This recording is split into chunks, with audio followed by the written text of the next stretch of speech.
TikToks that feel illegal to watch. Are you ready? Are you ready? Let's go! Disclaimer: this video is for entertainment purposes only. Please do your own research, as these clips haven't been fact-checked. Why did no one warn me that every single time I went to see a movie in a movie theater, I was being watched in 4K? Because if I knew this earlier, I probably would have made some different decisions. Now, you see, I found this out because one of my friends just happens to work at a popular theater chain. And this past weekend, he was just like, yo, Mark, I can get you free tickets into the How to Train Your Dragon movie. Do you want to go? And I was like, yes, I want to go. So fast forward a couple days, I get to the theater, but I get there a little early, and my friend's there because he's working, and he spots me, and he's just like, yo, Mark, do you want to go see the back where I work before your movie? And I was like, yes, of course I want to see the back. So my dear friend takes me to the back, and the first room he takes me to is the security room, where all the security cameras are broadcasted to. Now, in this room, there was a bunch of screens, and on the screens was live footage of each theater auditorium, and the quality was good. And when I say good, my friend zoomed in on the footage, and I could see pimples. And when I saw that, I started freaking out on the inside because I thought back to all of the times I may or may not have done some things in a theater that I shouldn't have. But nonetheless, as I'm internally freaking out, my friend points to the security footage of the theater I was about to go into to watch How to Train Your Dragon. He was just like, oh, haha, I'll be able to see you while you're watching your movie. And I was just like,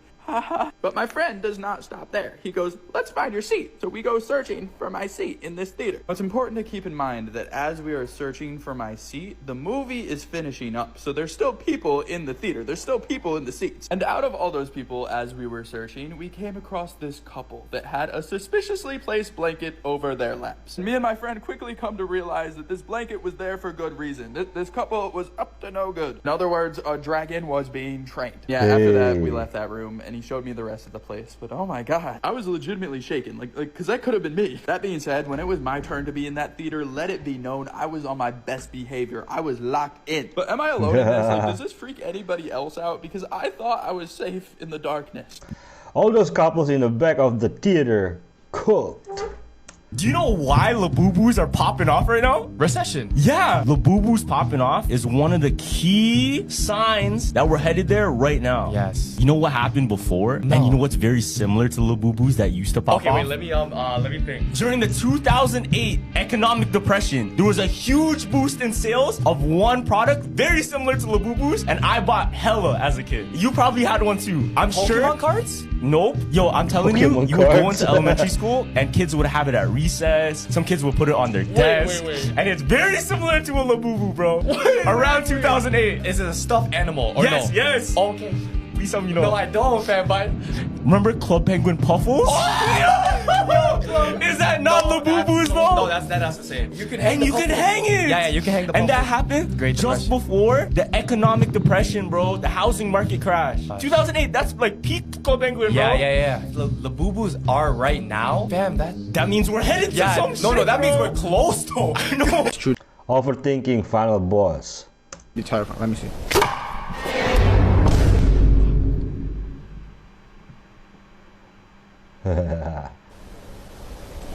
Oh my god! Oh my god!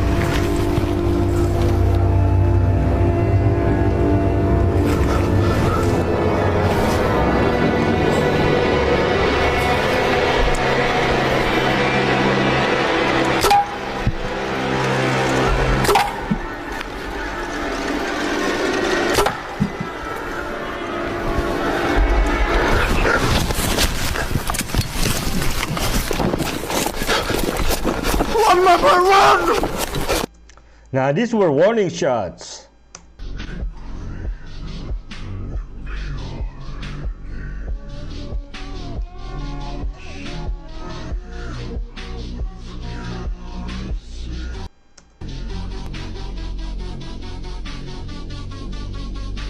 Black magic.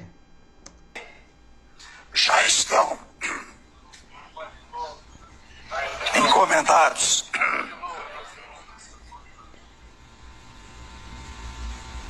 Desde que pediam pastilha. What? Já estão encomendados estudos para eliminar para eliminar. Chega, é muito. Já estão. Dallas? Corbin Dallas?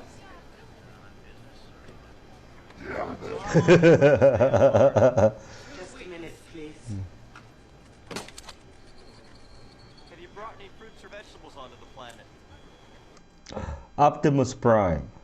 A lot of people don't know this. I'm about to give you an exclusive. Please. So the original top line for Billionaire was, I want to be a billionaire so fucking bad. Buy all of the things I never had. I want to be on the cover of Forbes magazine, standing next to Diddy and the Queen. Even Oprah and the Queen is wild now. We want this to stay still for a long period of time.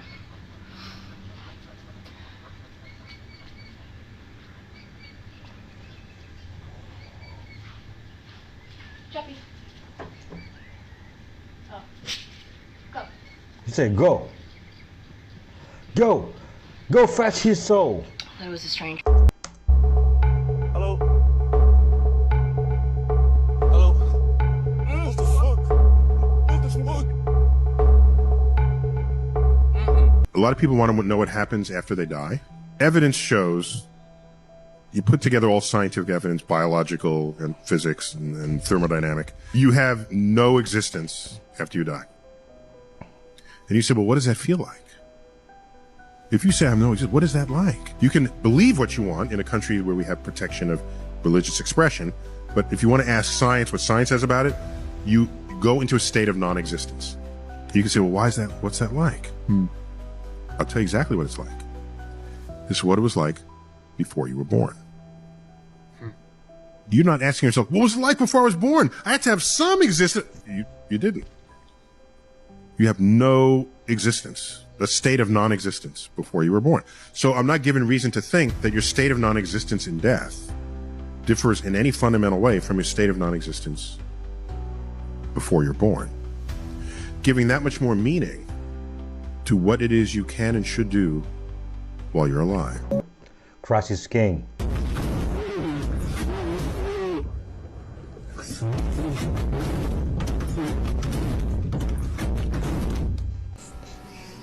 I miss you too. What? Coming. What? Who's coming? Here coming. Who? Him. You see somebody back there? Him. Oh. Here. Him? Yeah. Where's he at?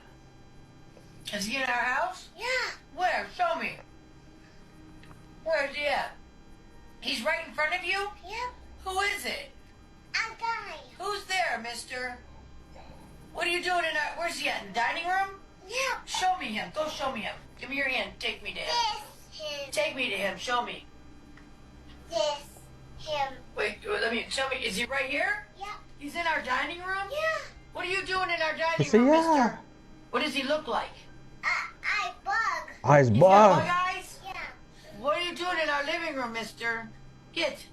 You go back home. You go back wherever you came from. Pink. What's he doing? Come on, you're creeping me out. We're going upstairs. Come on. You're scaring me. We're going upstairs. Yeah, you're scaring me. We're going upstairs.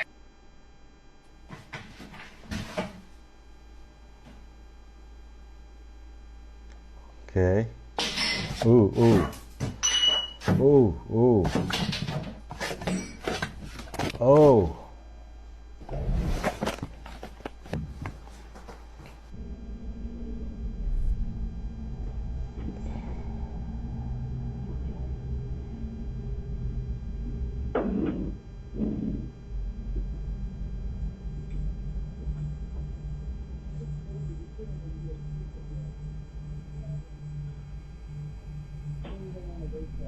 What the fuck? Leave us alone. Oh. Leave us alone. We're not scared of you anymore. Leave us alone. Just sit back down. Sit back down. I'm not waking up the babysitter. This is crazy. Leave us alone. What the? Okay. You should rebuke it. Okay, that's enough. In the name of Jesus.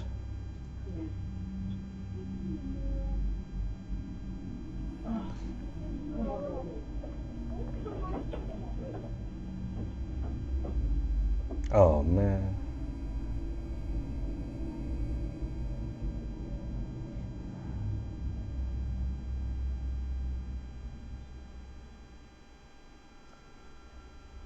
This man wants to sell an old treasure chest without even knowing what's inside. Was there something in it? I've never managed to open it. It's a treasure chest once used to transport gold and silver bars. The owner says he bought it for $2,000 and explains that he's tried to open it with a key and in many other ways, but without success. Did you try shooting it open? Haha, no comments. Rick is really excited about the chest and thinks it could contain rare coins or an important document. So he proposes this. Before we negotiate, we need to know what's inside. I know someone who could open it. Sound good? The expert arrives and is speechless when he sees the chest. He explains that this was the typical design of safes from the early 17th century, and he notices that a hole on the chest seems to have been caused by a very old weapon, which actually increases its value for collectors. This is a real treasure chest, he says. He then starts trying to open it. He explains that the lock uses a very complex mechanism that was ahead of its time, and he reveals that the keyhole is actually located on the top of the chest. What's inside the chest is completely unexpected. Comment chest for part 2. It's empty. He sold for 4K. Plastic willies. All of them. All of them. And where do they keep the plastic willies? They keep them in the cupboards. They got, as I said, they got cupboards around. Okay. So they got like maybe 2 cupboards there and 2 cupboards there. They got cupboards around, all around the room. Okay. So I want to just make sure I get this absolutely correct. So and they've got exits. So if because they know that because they do not trust me and Gabriel. Yeah. That because they say that not to tell anyone about this. Okay. But they do not trust us. No. Why not? Because they can see them because they when they tell us not to tell about this anything, they look so curious. Okay. It looks like they're not they don't trust us. Okay. So I'll just get it right. Mr. Holling's house. Yes. I'll go there. You have to push outside. Then you go to the door. Yes. Dark door. Yes. You go into a corridor. Yes. It's got a little carpet by the door. Wooden floor, very dark like this door. Yes. Yes. On the side of the you showed me there. Yes, there's a living room at the front. There's a kitchen, and then there's a little table. Yes. Then you go into the living room. Yes. It's got a large sofa. Yes. Which is in an L shape. Yes. Big Samsung telly on a large black shelf. Yes. Thing you described. He said in the dining room area, it's got a wardrobe. Yes. Then. And it's all just stuffed in spare clothes, as you said. All stuffed with spare clothes, but if you part it, you can find a little door. Yes, but you can't really see it because it's kind of camouflaged. It's camouflaged. No, yes, it looks a bit. But there's a little wooden handle. Yes, yes. You can open that. Yes, but they've got exits. The thing is that they've got exits there because they can run out the house too. Right. Okay. But you go down into this. It takes you into a basement. Yes. And then in there's loads of cupboards. Yes, loads of cupboards and in there. Yes. Your dad, Pastor Papa, Mr. Hollings, some other members of staff. Yes. Have then had sex with you. Yes. Oh my using God. Plastic willies. Yes. I say goodbye to You know, police should not release child interview like this. my wife and kids and make the 3-hour trek to St. Paul to fight for our way of life because day after day it is under attack from Metro liberals. A Minnesota state senator just arrested, accused of soliciting a minor for prostitution. You really can't make this shit up. So this is Justin Eichhorn. He's a senator from Minnesota. And you heard that right. He was recently arrested during a sting operation because he was trying to purchase time with a minor for sex. So Justin had been speaking online to someone that he believed was a 16-year-old girl. But when he finally showed up to meet this young girl to rape her, because that's what it would have been, instead of finding a minor, Justin encountered a major problem. The authorities were there waiting for him to arrive and they quickly arrested him. Now this is incredibly significant because Justin is a senator, a lawmaker. And he was recently in the news because he was one of 5 co-authors of a bill that would officially designate Trump derangement syndrome as an officially recognized mental illness in Minnesota. Ooh. Now, it isn't surprising to me that a politician has been caught in a pedophile sting. We already know that there are tons of politicians that are pedophiles. I've covered this issue extensively on all of my social media.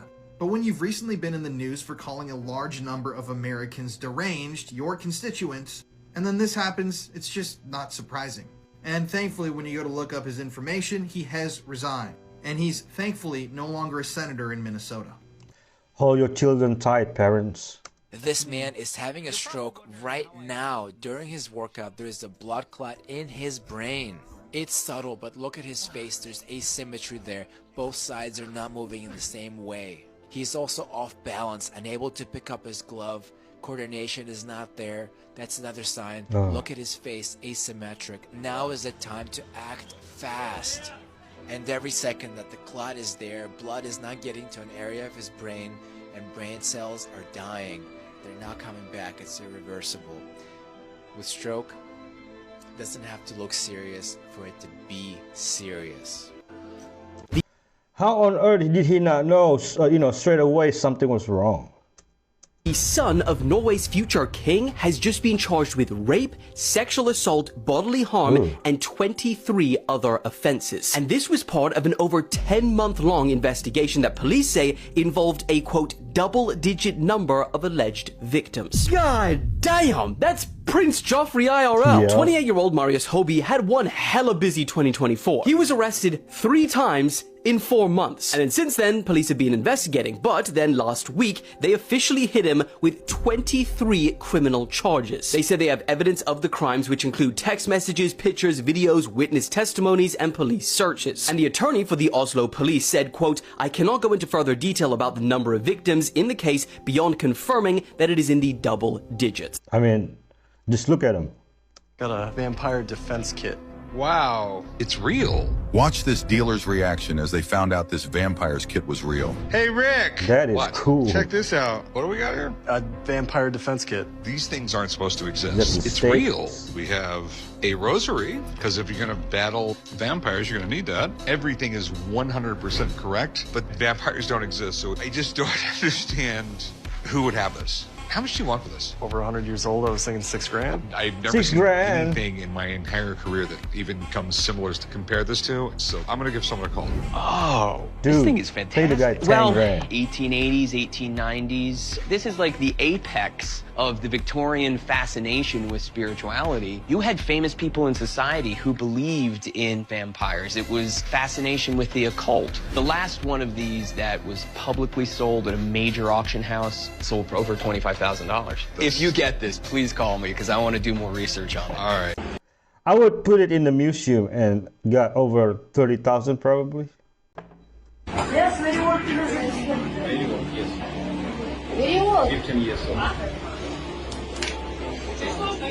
Может, он очень, может, он... These people. My goodness.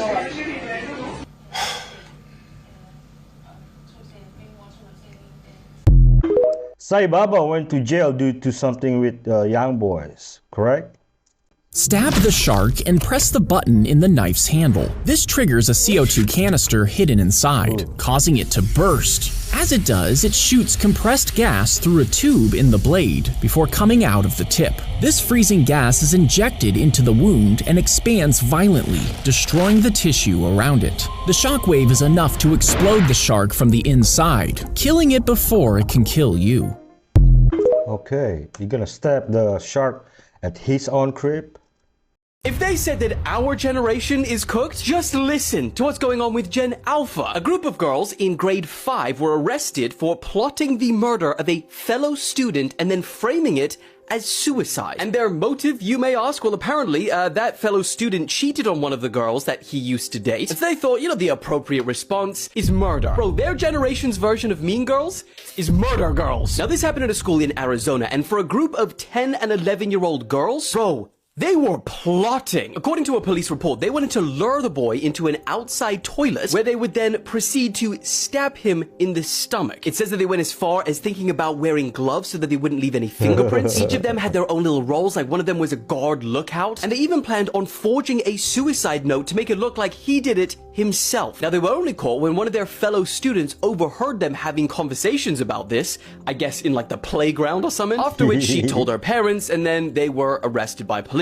Worrying thing though, 3 of them, they were remorseful, they looked apologetic, whereas one of them reportedly was smiling and laughing about the whole situation. Oh, good luck to her future husband. Now, the students were eventually released into the custody of their parents and suspended, pending expulsion. Oh, and they said that Gen Alpha was gonna kill it. Who knew that was literal? That's not Gen Alpha. That's just America.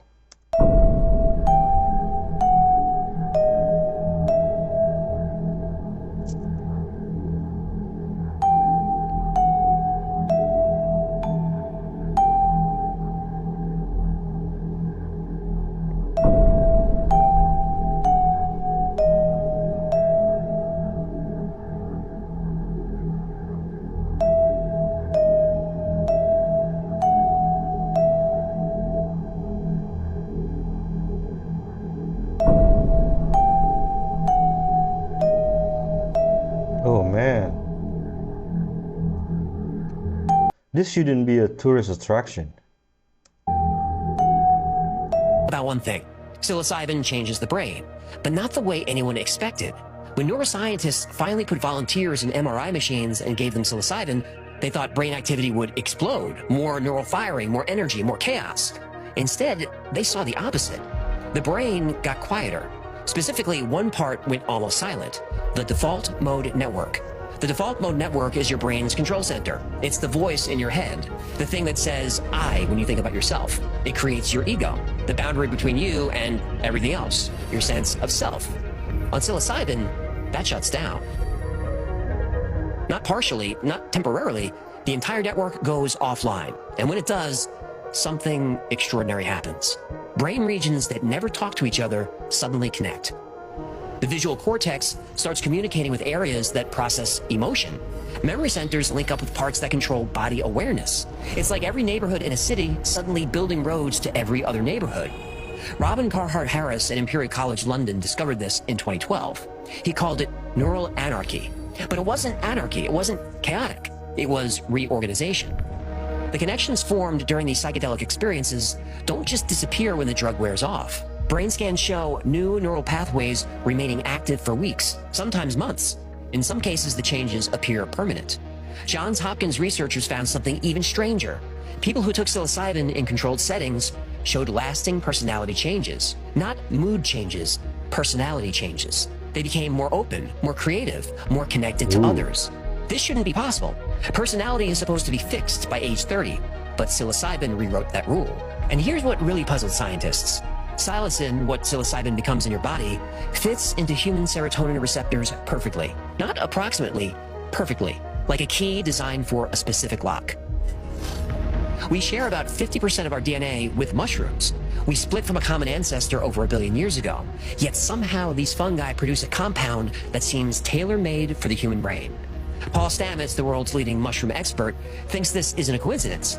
He believes humans and mushrooms have been evolving together, what he calls coevolution. Brain scans prove psilocybin creates new neural connections. They prove it dissolves old patterns. They prove it fundamentally changes how we think. But ancient civilizations didn't need MRI machines to know this. They'd been using mushrooms for thousands of years. They saw them as technology, sacred technology, a way to communicate with other realms, a way to speak with our ancestors. They saw mushrooms as a way to speak to God. Ooh. For 2,000 years, it was Greece's most sacred secret, the Eleusinian Mysteries. Every September, thousands of Greeks made a pilgrimage to Eleusis. Peasants and emperors, philosophers and warriors, they all came for one thing, to drink the kykeon and see the truth. Plato went, Aristotle went, so did Sophocles. Cicero... This could be the cure for PTSD. If you ever judge a book by its cover, well, please, for the love of God, don't do that with Michael Jackson. See, because of how Michael Jackson spoke and because of his size, people thought he was soft. Michael Jackson wasn't soft. Just as Tupac, he learned that the hard way. Now, what I'm about to tell you is an industry rumor. But there's a reason why people didn't just dismiss this rumor off the bat. But that'll make more sense as the story goes. Okay, Tupac had a problem. It was a dark and stormy night. Maybe, I wasn't there. And he was walking out of an industry event with his girlfriend, Kidada Jones. Now, as they're walking out, Tupac is cussing her out. Tupac was known to be very passionate. He could get heated. But see, Tupac had a problem. And that problem's name was Michael Jackson. See, there's something I forgot to tell you. Tupac's girlfriend, Kidada Jones, was the daughter of Quincy Jones, a record producer who worked very closely with Michael Jackson. So Michael Jackson saw Kidada as a niece. So Tupac basically cussing out Michael Jackson's niece. Michael Jackson did, Tupac? Tupac said, Michael Jackson did too. Hey, yo, Pac! Yeah, hey, Michael yo, Jackson Pac. could sound like a grown man when he wants to. His voice is actually pretty deep. Tupac said, ooh, that sounds like a grown man. Oh, it's just Michael Jackson. Michael Jackson said, yes, it's me, Pac. You don't talk to her like that. No, you don't do that. Pac said, man, they grabbed Pac. They said, Pac, chill. That's Jackson. Tupac said, man, Michael Jackson, Michael Jordan, Michael Bublé. He talking crazy. They said, no. We said, that's Jackson. Hands Jackson. He be throwing them things. Yeah, word on the street is Michael Jackson could fight. You gotta understand, Michael Jackson grew up with a hard father and a bunch of brothers. If there was a problem, you get in that boxing ring and you throw hands. Yep. Michael Jackson was quick and very coordinated. Y'all seen that boy dance. They said it was the same in the ring. Tupac said, yeah, and I'm Tupac. They said, we know.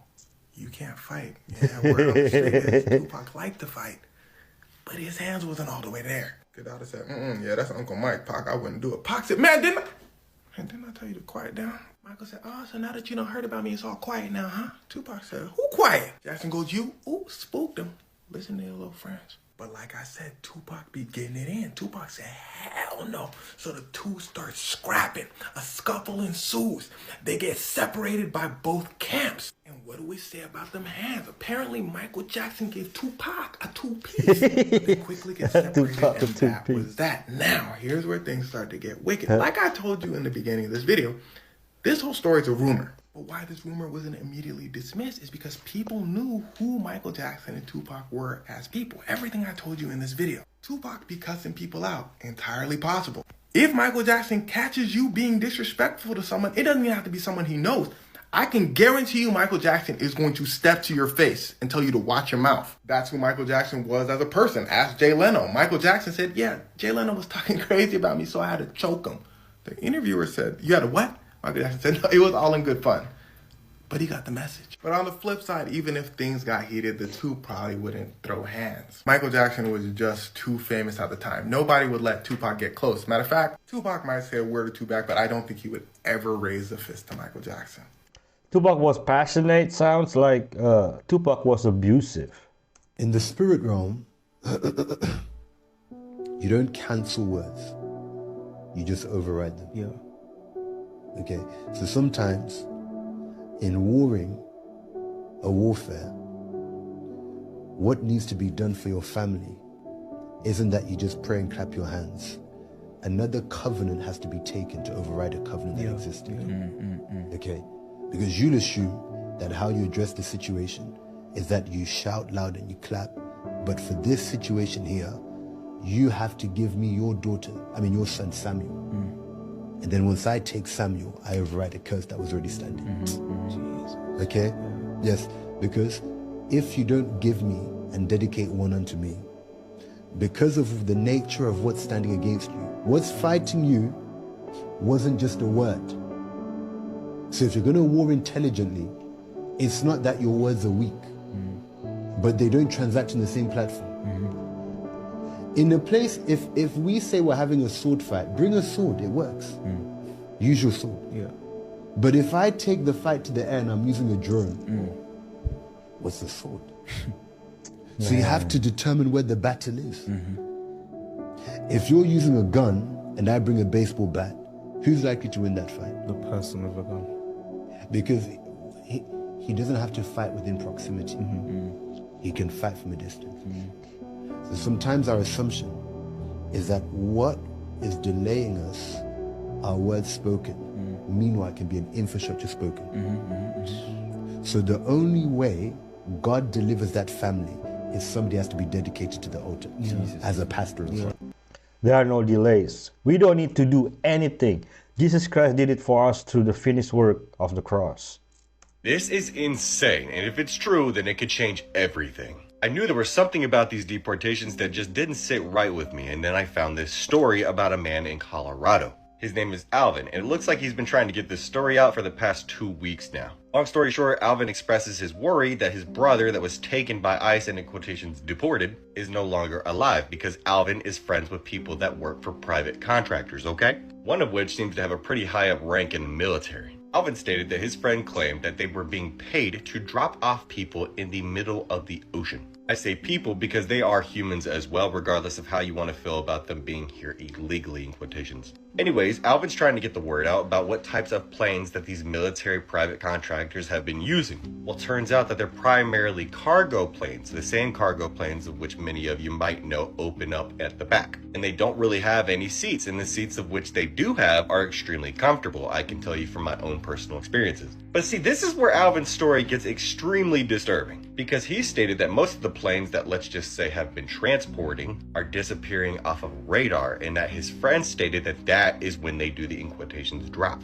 He also stated that these specific locations of where these drops are taking place are usual feeding grounds for sharks, so just try to imagine that for 1 second. Now, I don't know how much there is to this story, as he seems to obviously be in panic mode, but also on the run. And I want to know if somebody can track those specific planes and find out if and when they're disappearing off of radar. And at that moment, it would become the biggest story to ever be aired. And do you know why? Well, research into this for me, okay? Because I'm not entirely sure that I can tell you everything. This may be true. 61 bodies in shekels have been found, and the number keeps going up. We become angels when we die? No, we are made in God's image. We have capabilities that angels don't have. They have capabilities we don't have, but they are a separate creation. What kind of capabilities? First of all, they're not embodied. They're spirits. So they have the ability to move and transport themselves at great speed. That's why you see many pictures of angels with wings on them. They don't technically have wings generally, but they're able to move a lot faster than we are because they're spirits. They're not encumbered by a human body. They don't grow old. They don't age, because there's no physical body to get older and older. Have they always been? No, God at some point created them. Angels don't get to experience what life is like we do. They are bound by time. They don't get to experience free will, like we do. They disobey God, they go to hell. We disobey God, and through Jesus, we're forgiven. I said they put the truth in plain sight. Now this is what I'm talking about. Check out this commercial.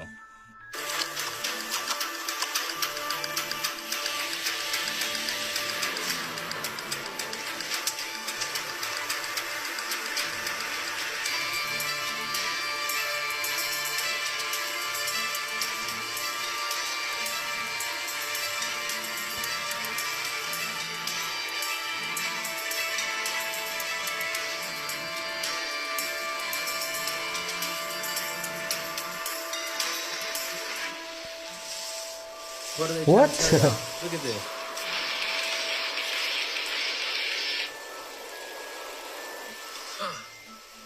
I think we went too high. Right in y'all's face. Look at that. Now, it's honestly crazy how they throw this dome imagery everywhere and people will still deny it. But it's time to wake up, guys. What do you guys think about this? Are they trying to show us something here? Or y'all let me know in the comments. Don't forget to like, follow me, and share this. And like always, God bless.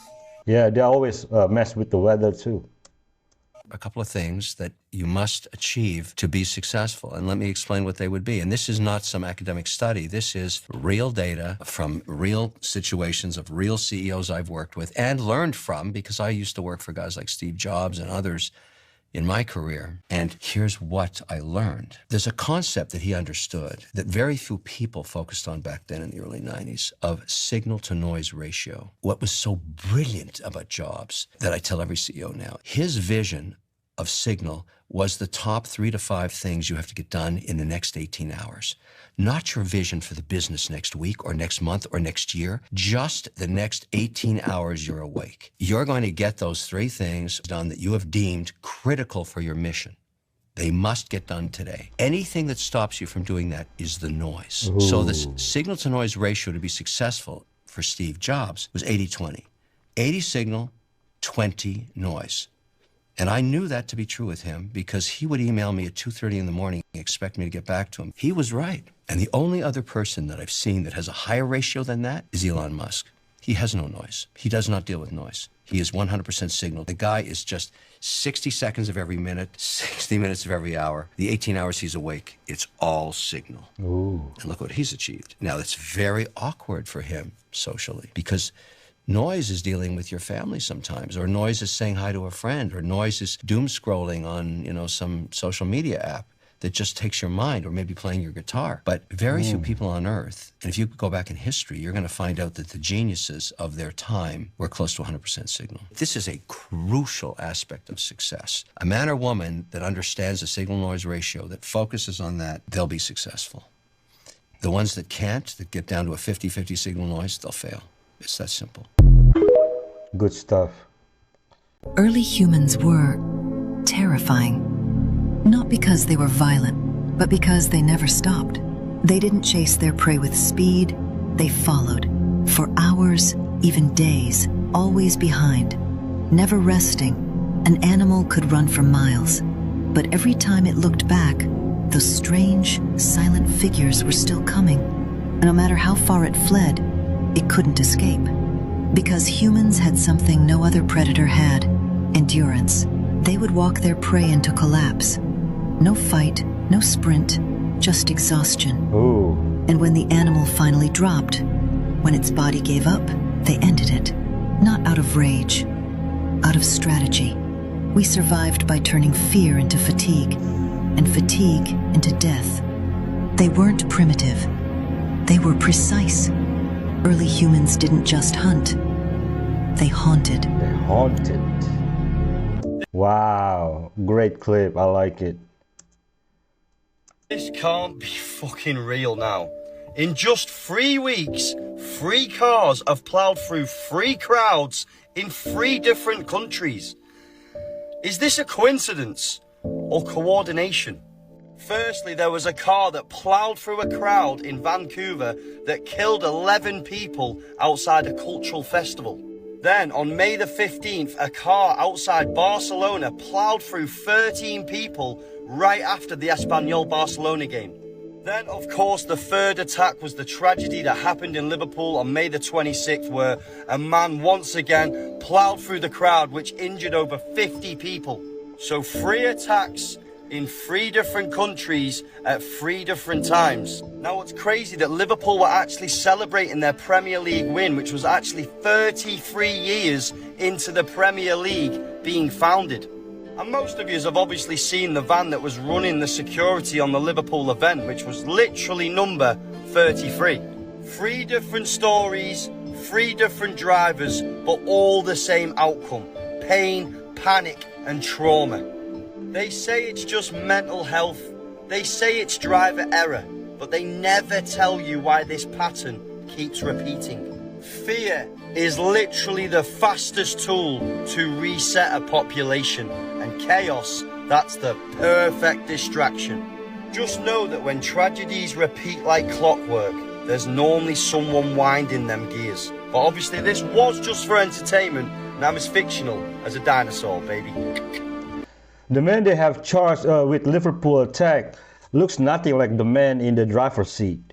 Do you know that? This is actually a crazy story. These are footprints in the desert in Mexico, and they are dated 10,000 years old. And they observed these footprints, and what they assume, just judging off the footprints, was it was a lady that was running from something, and the footprints, they're a mile long, and they don't deviate. Wow. They're like a straight line. And every couple hundred yards, looks like she stops and puts someone down. It's a child. And you can see following the tracks is a giant sloth tracks. And it says at one point it looked like it stood up and then back down and was chasing her. And so they go for a mile long, and then they just stop, and then it's just her footprints coming back right beside them, but with no child. But the weird thing is, obviously this was like mud or something she was running in. Yeah. These footprints were left undisturbed for 10,000 years. So no animal, no human stepped on them. So the theory is something could have happened to just freeze time in that region at that moment, like a cataclysm or something. Yeah. So that's why she was running. That's why the sloth could have been running. They're all running from something. Yeah.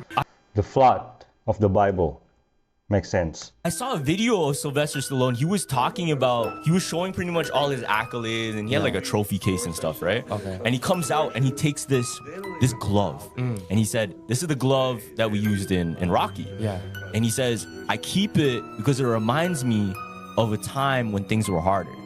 I still have them because it's a time when people were tougher. Oh.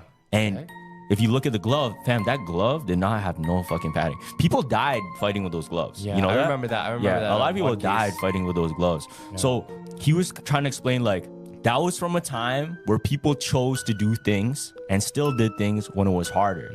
Nowadays, it's different because he was saying how you can have wheels on your luggage, you can have an automatic driving lawnmower, and it's easier. But what happens? Because it's easier, people are weaker. Yeah. So true.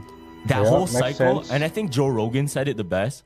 He was saying, easy times create weak men. And then weak men cause hard times, right? Ooh. Because if you're weak, it's fucking hard. And then hard times actually create strong men. And then strong men create easy times. Also, so it's a whole cycle. Yeah, and then easy times again create Weak men. weak men. Because it's easy. So if you're down on your luck, or if you're like, man, shit is hard right now, just know it's gonna make you strong. All right. I believe that they are the ones in charge. That's why they mingle amongst us. And I believe they want us to reach a spiritual level somehow. There was a talk about souls. They were interested in our soul somehow. How do we have a soul? How does this container hold the soul? That was a strange conversation. I thought, man, that's just weird stuff people talk about on this base. Well, that is critical. This is the most critical of all the subjects that you have mentioned. Can you describe where you were and who you were talking with or listening to about the containers and the souls? I was sitting outside of my office, smoking a cigarette at the table with all the guys from the 732nd, the communication guys that listen to people talk. There was a couple of officers there. There was a first lieutenant and a second lieutenant, and then I believe there was a lieutenant colonel. They were talking about how these beings from another planet were interested in our soul. How did our soul get in our body, and how could they extract our soul? How did it fit? Could they move the soul to another vessel? Stuff like that. It was like, it was crazy, but I just listened, and it started to make some sense that these beings from another planet are interested in our soul. And how is it in the container? And they could repair our containers and do all kinds of stuff to us, but they couldn't get our soul. They wanted to know how to capture the soul. And the person telling this knew this information because why? Because he worked in the Cunilla Tunnel, and he was one of the officers that listened to otherworldly communications, and he had, I think it was 18 years of service in intelligence. So when you get to a certain level of intelligence, you've already been around the block and been a lot of places. So he knew firsthand that they were looking to find out how to get our souls out of our body, if they could capture our soul. It was very interesting to them. And did this person who was talking, who was working in the Cunilla Tunnel, say that that implied that the humanoids in charge of the Greys and the ones that had made these 4 experiments of standing up primates, of which we Homo sapiens sapien are the 4th, that those humanoids do not have souls? Didn't say anything like that, but you know what? It made you wonder, how are they so interested in our soul? I don't know. He didn't say. He just said they were extremely interested in our souls, and that this was an Earth school. We were on an Earth school. Our souls were in school. Somehow this is where our souls came to learn. And they wanted to know how to get our souls, for the knowledge of the souls or something that we've learned in this lifetime, this incarnation. Supposedly we reincarnate. That's right. I guess we pick our own lives and we made to forget. They want to ensure your soul joins them in hell. They that they're telling you about what's falling from the skies right now. If you aren't aware by now, there has been thousands of reports of, in quotations, fireballs falling from the sky in numerous states, primarily Georgia, where a lot of people have been seeing a lot of them. But here's the thing, right? I've noticed tens of thousands of residents in Georgia alone that have been reporting a mysterious broadcast on their news channels. I mean, people are saying that the broadcast told them to expect weird weather events. I mean, some really crazy shit, you know what I mean? I saw a couple of videos of this broadcast that people were showing on TikTok last night, but now those videos are all of a sudden gone. Now, NASA declared that the object in question was a meteor, but here's the thing. Chief of NASA's Meteoroid Environments Office said the meteor was about 3 feet in diameter, but yet there have been thousands of reports of different objects that have been falling from the sky. But then he said that it was releasing an energy of about 20 tons of TNT. Not just that, but there's a guy that actually took a picture of a fragment that landed in his yard. And the craziest part about this shit is that in that picture, you can see it glowing. And I mean, this thing is barreled into the ground, at least 2 feet deep. So how is that just a fragment of a 3-foot meteor? I'm also noticing some of the residents of the city of McDonough that have been speaking out as well. And they've been claiming that there have been a lot of suspicious vehicles in that area since yesterday. Whatever this may be should definitely have everybody's attention. They're setting up to blame stuff on aliens when Jesus is getting ready to come.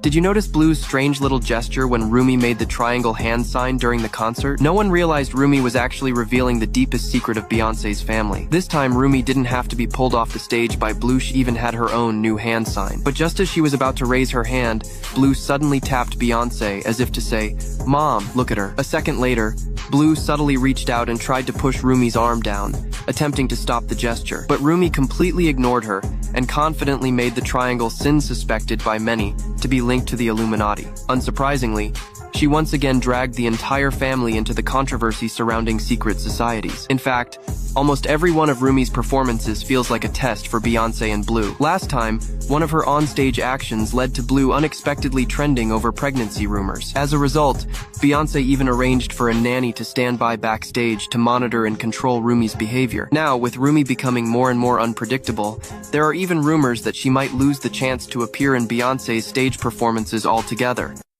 Well, I think one of the biggest things that has happened today is CERN powered up one of the biggest machines they have yet to do, and that was today. They actually even have a scientist, physicist, that admitted of them having entities of some sort coming in and out of these portals that they have created. One even saying that it left a scarf behind. One that was like a humanoid, or whatever you want to call that, I don't know. They are trying to change time, is what they are trying to do. And without getting into religion, I do not feel like this is a good thing, okay? It's not a good thing. It's a very, very bad thing. They keep messing with this crap. It's bad, guys. They have admitted that there is at least 17 different dimensions that they know of right now.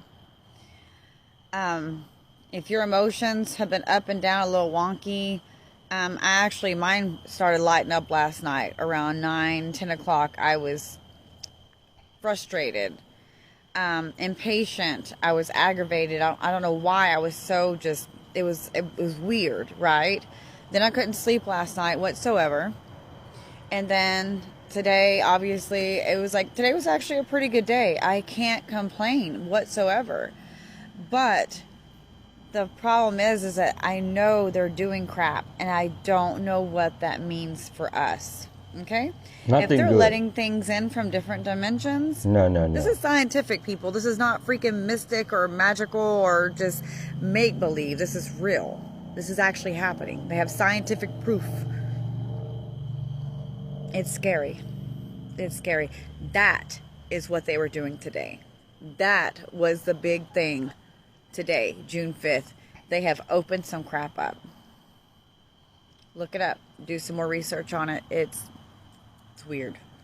They told you fasting is good, that it's biblical, that it's powerful. And it is. But what most churches won't tell you is this. When you start fasting, all of hell takes notice. Because fasting isn't about food. It's about focus. It's about fire. It's about surrendering your flesh to reawaken your spirit. It doesn't just move God, it exposes you. And what rises to the surface might not feel holy. When you start fasting, you'll feel weak, but that's the point, because your flesh has been loud for too long. Ooh. And fasting quiets the noise so you can finally hear God clearly again. But before the glory comes the groaning. Before the breakthrough comes the battle. Because fasting doesn't just starve your stomach, it starves your ego, it humbles your pride, it breaks your rhythm and confronts the idols you've been feeding. What happens when you fast? Your flesh fights back, your cravings scream, your mind wanders. Suddenly, distractions multiply. Why? Because your flesh doesn't want to die. Hidden things rise. Fasting is a spotlight. It shows you what's been hiding in the corners. Bitterness, lust, fear, doubt. It all starts bubbling to the surface.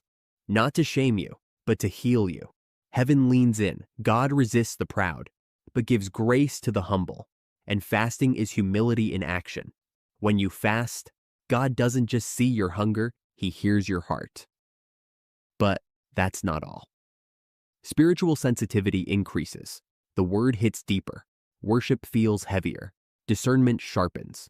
You start to notice what grieves the spirit, because the static has been cleared.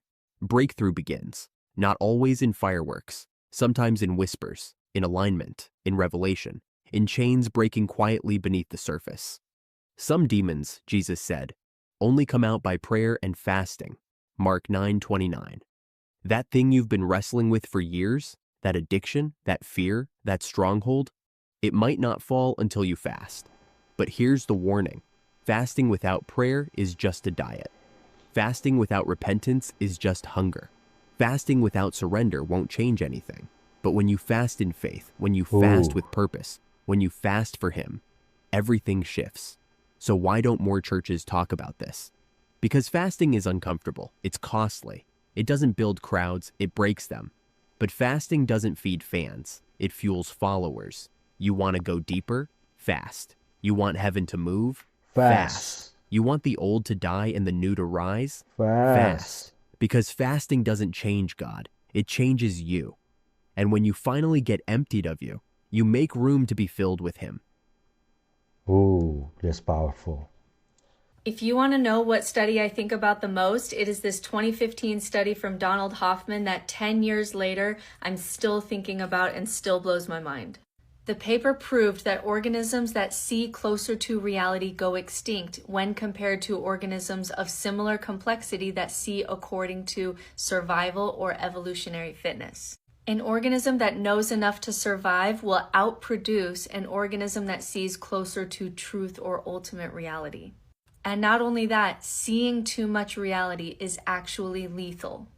So Donald Hoffman will argue that this is the same for human behavior too, that when humans start to see reality without the buffering effects of myths and religion and meaning and these kind of dopamine rich delusions, that it actually will lead to existential burnout because it's too much to process, and it will lead to reduced reproduction.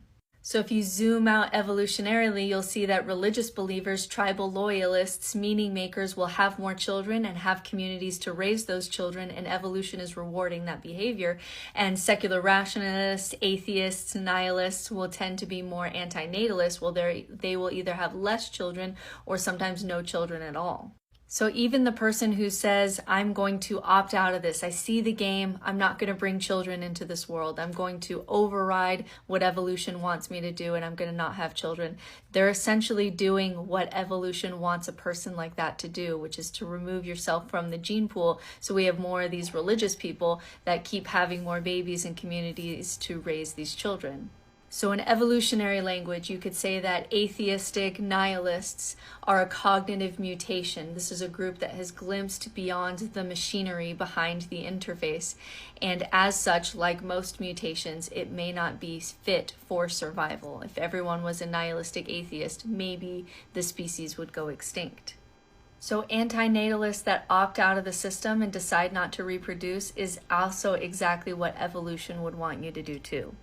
This is actually the root of the idea that creates a character like Rust Cohle on True Detective, and whoever wrote that character was very familiar with nihilism, because Rust Cohle says things like, I think human consciousness is a tragic misstep in evolution. We became too self-aware. Nature created an aspect of nature separate from itself. We are creatures that should not exist by natural law.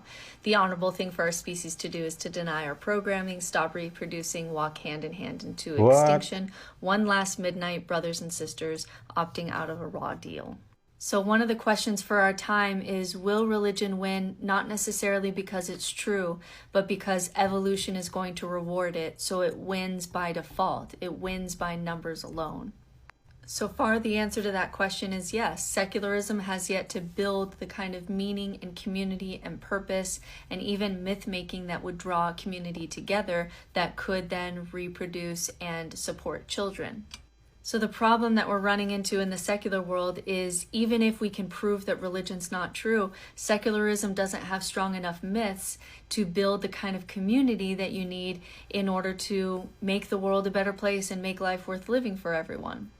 So in order to get where secular people want to go, it's not going to take like more Christopher Hitchens and Matt Dillahunties like blowing up religion. It would actually take overriding something that evolution created us to be in order to become the kind of people that could build a world where people are grateful to exist and where we solve modern problems. We'd actually have to override evolution to do that. Because evolution has no interest in wanting us to see truth. It wants us to reproduce. So to build a world that is good, based in truth, based in reality, you'd have to override evolution itself, which would require some kind of like gene splicing AI mumbo jumbo. And are we going to use AI in that way? No, we're not going to use AI in that way. We're going to use AI to further the gap between the rich and the poor like we do with everything. I just wish more people could see, like, this is just fundamentally absurd. Like, the situation that we find ourselves in is fundamentally absurd. But I have found a way to make absurdity my dancing partner in life, and that makes all the difference. So basically this proves humanity is a virus in the scope of biology. Oh, by the way, religion is bad. What I have is a relationship with Christ. Sir, Travis Scott. Yeah. Travis Scott. That was a huge ritual. But that ritual, I mean, the stage looked like something out of Hieronymus Bosch. That was a portal. Because it looked like a devil's mouth or something, and people were so that wasn't just a coincidence. Because they tried to poo-poo all the criticism, and they said no, it was just provocative imagery. But people that people like me that we come from that, we knew that was a whole ritual right there, because I believe he got the power through Satanism and through this type of things. So for him to go to the next level, you have to do something. You have to do some sort of sacrifice. That was a huge thing right there that he did. The platform was a portal. The things the sounds that they were playing when that was happening, they are really low sounds that open in the spiritual realm portals of death and portals for these demons to enter. So what was her accent is so cool. Where the you're watching from, this is a real existence. Have you ever seen anything like that before? That was a cafe. There were just 100 people inside doing rock. I didn't want to inhale too much. We got out of there, but that is real life, and that is happening right now. That then is running 24/7. It doesn't sleep. You sleep, it doesn't sleep. They were so out. They were so out. 100 people doing rock. That's too much talent right there. Today I was sitting in the store, and I'm like crazy. I see this baby and it's crying. And it's crying for a phone. And the mama give her the phone and stop crying. Said, little bitch of finesse already. Stop playing on me, a little bitch of finesse already. So how the fucking know if I want this, let me fucking cry? So you tell me it's a fucking baby, you can understand it already? So this motherfucker already that conscious that no, when I fucking cry, I can get this shit, and when I get it, I'ma shut the fuck up. There ain't no fucking baby, it been here before. Right? So I just can't tell you. When I try to tell you, it sound like this. Right? Because the level, you got grown men right now can't even do that today. You got grown men that can't even do that today. They don't know how to finesse you to get what they want, so they run around just robbing everybody. The baby know how to make you give it to him by making you use your emotions. So the baby aware of emotions as a child. How? How can a child be aware of emotions and how to use them as a child? How? Don't make sense. Wow. It's a baby. Or is it? Or is it? That's crazy, man. Oh. You believe in love? It makes sense. You know, babies know everything. That's why they can't talk until they start forgetting. The gods are going to battle for the ownership of us. The Elohim, Anunnaki, they are still here. I am totally convinced that we are now seeing in the Middle East tohu vohu, terrible tribulation coming when the gods are going to battle. And consequently, when you understand that Saddam Hussein is Persian, Persia is Chaldean, Chaldean is Babylon. The Bible talks about how the gods of Babylon were to be cursed and they were evil, and that the good God was going to destroy Babylon. I think what we're seeing right now in Israel, America, England, is that the President of the United States has no control over anything. What's going on is there are very powerful, awesome creatures on this earth that look like men. They act like men, and they can eat with you, but they are not normal human beings. These people are despotically powerful, murderous in their intent. They don't care a thing about human life because they created it.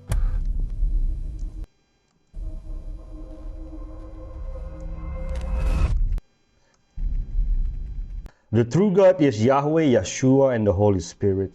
The others, just the lower G's.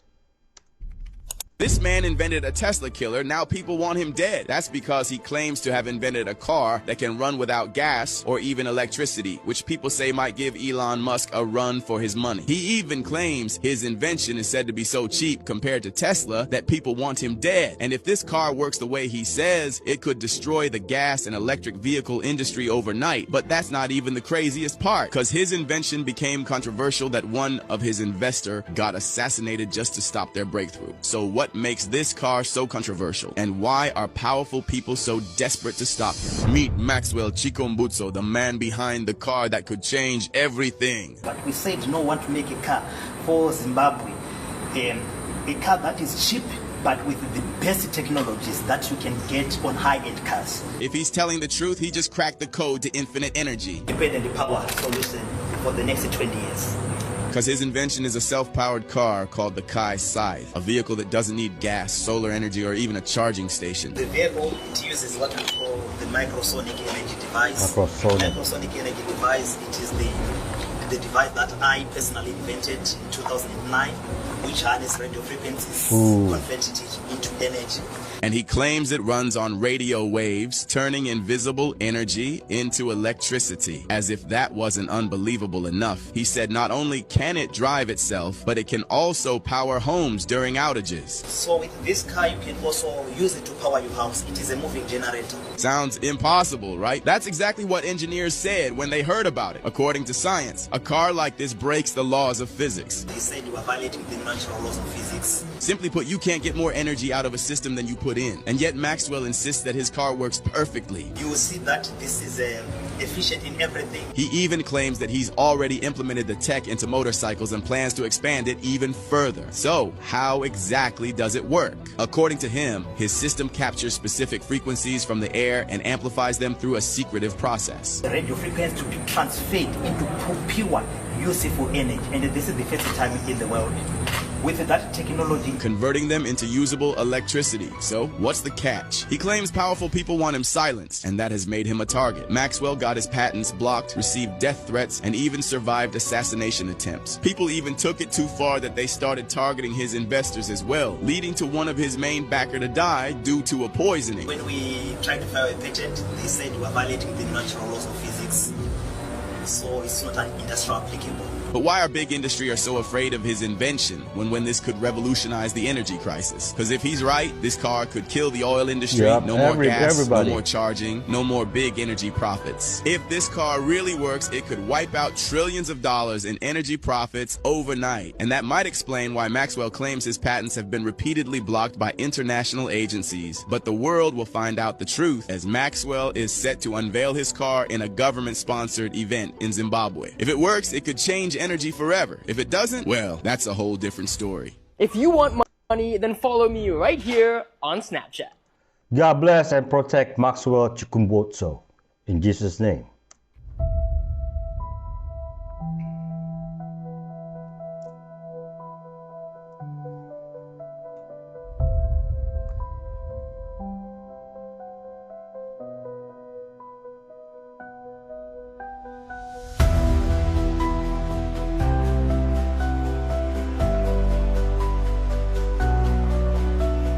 Ooh, that's a big book.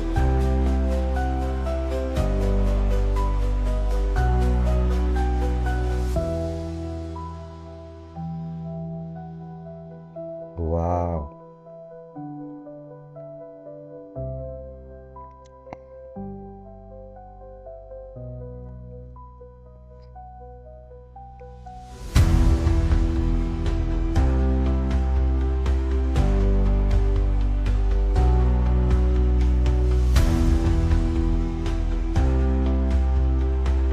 Bible says giant roam the earth.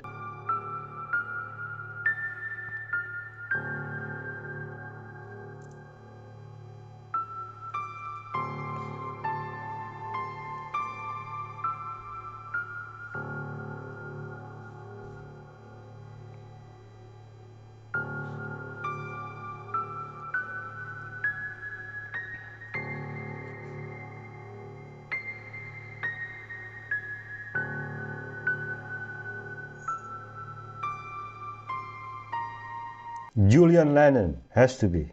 By the way, the crater in Arizona, called Meteor Crater for obvious reasons, that can sink a 60-story building. Wasn't that an instance where they were looking for the raw materials that caused that crater? Because they thought that they could mine it. They first thought it was volcanic, but one geologist, in particular Eugene Shoemaker, he's saying, no, this is an impact crater. And well, if it's an impact crater, where is the meteorite? It must be buried down here. And so there were miners, iron miners, who bought the land so they can get this huge meteor that they were sure was just sitting down there that they could mine for its natural resource. They could not find the meteor because it was a high velocity impact, which means its collision energy was greater than the binding energy even of the iron atoms itself, and 90% of that thing vaporized on impact. Wow! Or it was a fallen angel.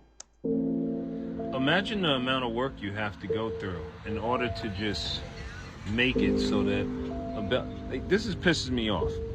I just really think people need to see this. Imagine how much work you have to go through. Like, look at that. You just got to see the work. You know, I want the engineers and all the people in America and everybody around the world to be able to look at that. Look at how this is welded here. Look at the thickness of this and the perfection. Look at the amount of energy that they put into making sure that this right here didn't hit the side of this bell. You have to understand, this is not a conspiracy. This is real life. They took our bells away and silenced. This bell is sterilized. It's neutered.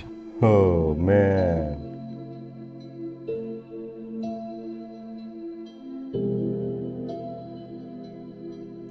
Bells have healing frequencies.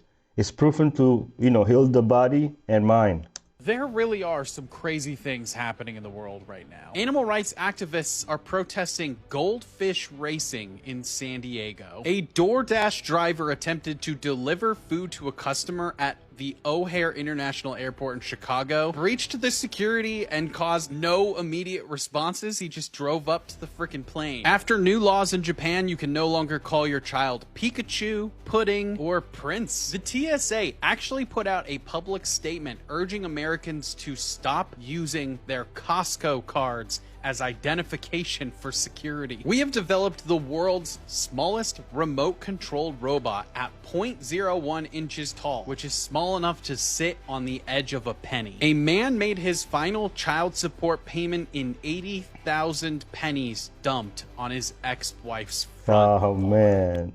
The guy for child support is fed up.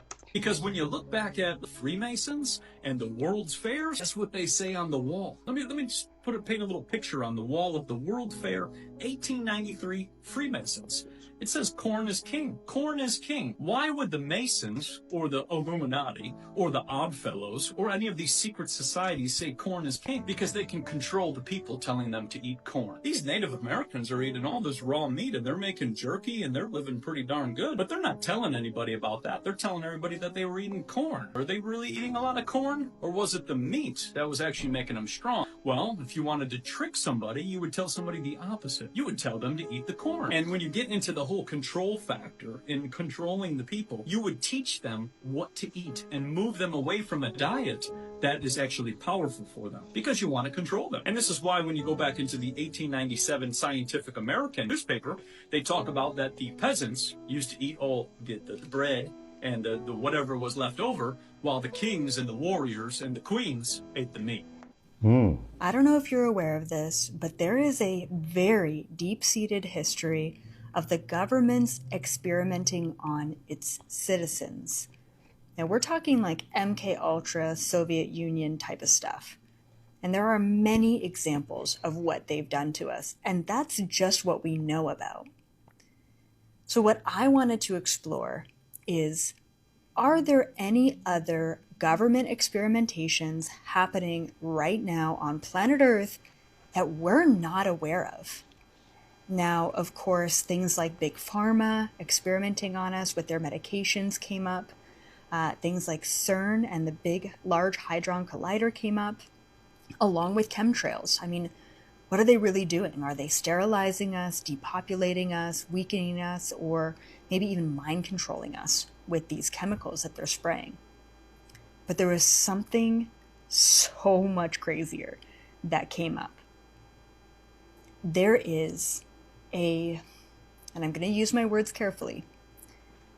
There is a trafficking that is happening right now between humans and extraterrestrials. No way. And it's not good. Essentially, there seems to be multiple contracts set up between the deep state governments, let's call them the Illuminati or the shadow governments, and extraterrestrials.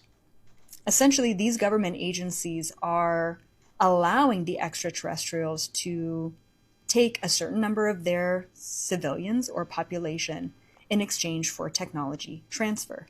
This is how they are able to reverse engineer spacecraft and even weapons. Now, the information goes so much deeper and gets so much crazier, including things like human hybridization and secret super soldiers. If you want to know more about this, things that I will not say publicly, go to my website right now and check out my video talking all about what is going on in the world. Ooh. Everyone needs to know what was announced last night at China's once every 5-year conference. While the world is distracted by what's happening in Ukraine, China and Russia have been quietly stockpiling gold at an unprecedented rate, preparing for something massive. They recently announced plans to jointly create a new currency that is backed by gold in a bid to have the world's new reserve currency, dethroning the US. And if achieved, would be absolutely catastrophic for the US economy. And last night, China's leader, Xi Jinping, said something that has set this entire process in motion. He announced that China have now achieved full control over Hong Kong and that Taiwan is next. And just as a reminder, the US designates Taiwan as a non-NATO ally, meaning it is ready to come to the country's defense in the event of an attack. And if you think that the USA is not taking this seriously, here's something that's happening in the background too. The Biden administration is forcing American workers in China to quit their job or lose their US citizenship. Also, every American executive and engineer working in China's semiconductor manufacturing industry resigned yesterday, reducing China's chip manufacturing to zero overnight. Remember, semiconductors are essential for things like cars, phones, computers. They're just preparing for the USD to collapse. All they need to do is wait, nothing else. 2, 1, ignition. Right away, Houston. Vector grid. X-Thought. You know, leaving the cameraman behind is pretty savage. Over. Here you have good thrust. Don't forget, they call the president from a landline. Most people have no idea what Tartarian street vendors were really doing. These weren't just merchants. They were soundsmiths working with handheld harmonic tools to manipulate the physical world. Through devices like modulated resonance bells, they could heat, preserve, and even purify food using nothing but acoustic geometry. The tones were tuned to zero-point harmonics, echoing the same vibrational laws encoded in nature itself. The knowledge came from places like the Zerakim Bell Tower, the Vomag Resonance Hall, and the Varamit Hollow Works, sites now erased or hidden. What modern science calls impossible was once daily life.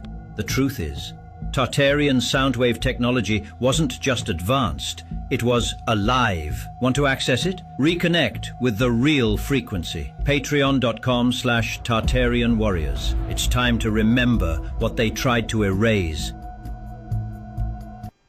I got the impression Tartarian were giants.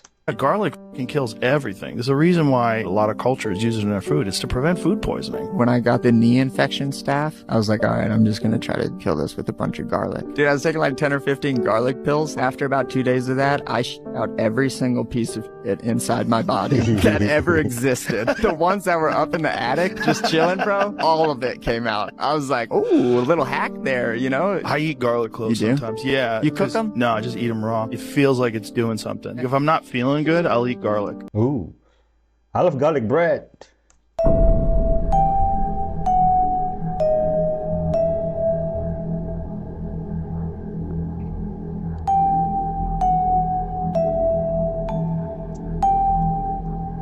They worship Sobek, a god deity with the head of crocodile. They honored these animals like cats.